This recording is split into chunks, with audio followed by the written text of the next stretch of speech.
Pemirsa, sebuah video viral di media sosial menunjukkan kondisi aspal di jalan yang berada di Dusun 3, Desa Pulau Semambu, Kecamatan Indralaya Utara, Ogan Ilir dapat dicongkel dengan tangan sesudah mengalami kerusakan.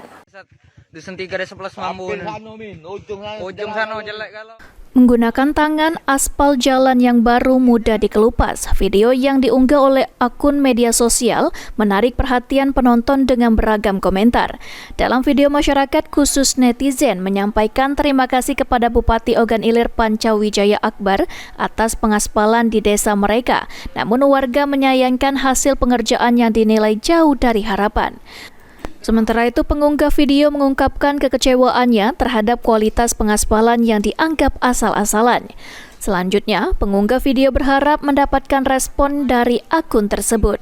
Sementara itu, Kepala Dinas Pengerjaan Umum dan Penataan Ruang atau PUPR Kabupaten Ogan Ilir, Ruslan, saat dikonfirmasi tidak dapat dihubungi oleh PAL TV. Ahmad Romawi, PAL TV.